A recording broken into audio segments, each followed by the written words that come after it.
we have all these individual stories, and that's what I was trying to push you to in this exam here, is that, you know, when we looked at the Spanish, the British, the Portuguese, and the French, you know, that yes, slavery was bad, but it developed in different ways in different places, and individuals experienced slavery in different ways, you know, so it's not a one monolithic kind of thing.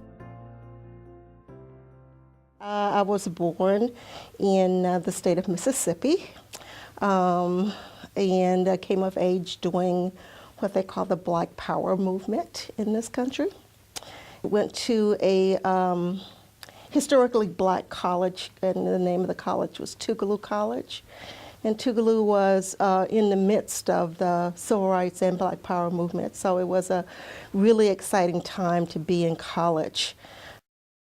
An opportunity opened up at what was then North Adams State College here, and that's now become Massachusetts College of Liberal Arts. Frances's work at the college covers the lives of many students and touches upon many parts of the institution. So Frances is one of those great faculty members who connects her students to the outside world as well, by bringing them into the community, by introducing them to history and culture in ways that transform education and bring it to life for them. I think Frances has been instrumental in preserving our historical heritage in her work with W.E.B. Du Bois down in South County in the Samuel Harrison House.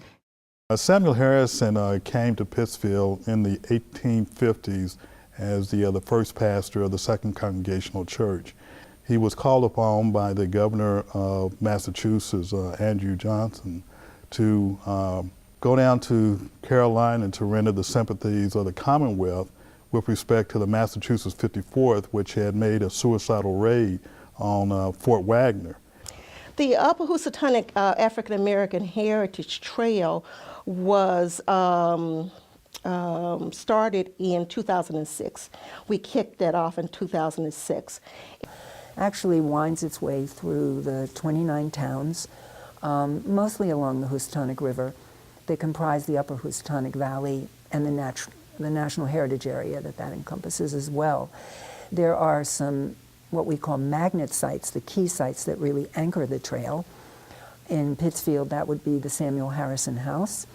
A group came together, and I joined that group to form the Samuel Harrison Society to reestablish that house and make it a museum. Because she is a professor of history at MCLA, she has great resources and knowledge herself concerning the historical context within which the house and Reverend Harrison has played such an important role.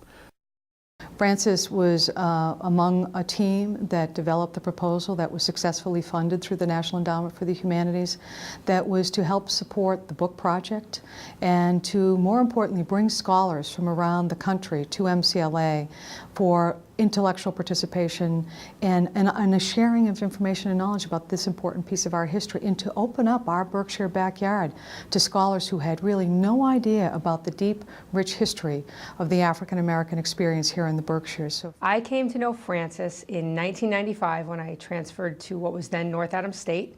I took U.S. history because I was a history major and I wanted to fulfill my U.S. history requirement first. And I happened upon her class. And after that, I took every single class that she offered during my time at MCLA. So I met her on my first day of class, and I've been friends with her ever since.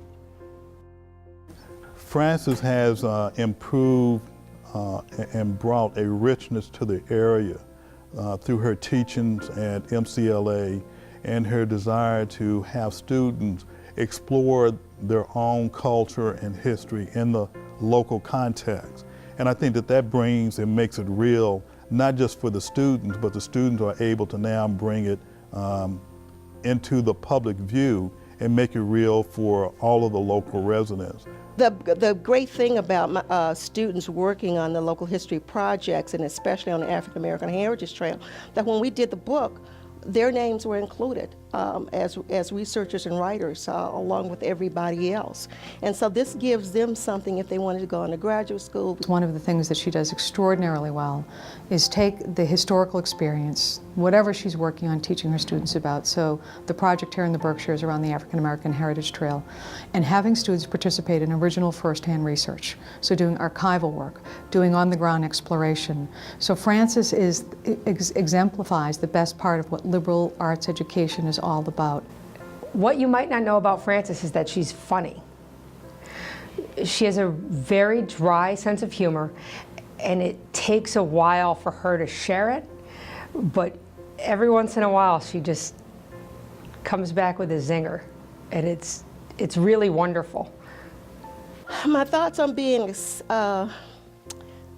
given a Berkshire Award was I was very surprised and honored by it because I think that there are so many other people more worthy than I am to kind of receive this award.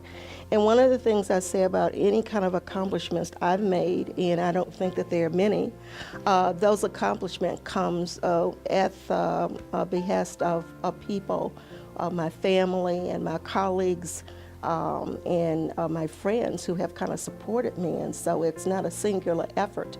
Well, for someone like Frances, the natural heritage, the cultural heritage, the historical heritage, you can't separate, they're all together. You can't really separate them out. She has a very holistic view of what comprises our heritage. And at the core of that is education. Education is at the core of protecting our heritage, preparing us for the future and for everything. And she has just, what she has done particularly, though not exclusively, in African American studies to enhance the educational experience has been remarkable.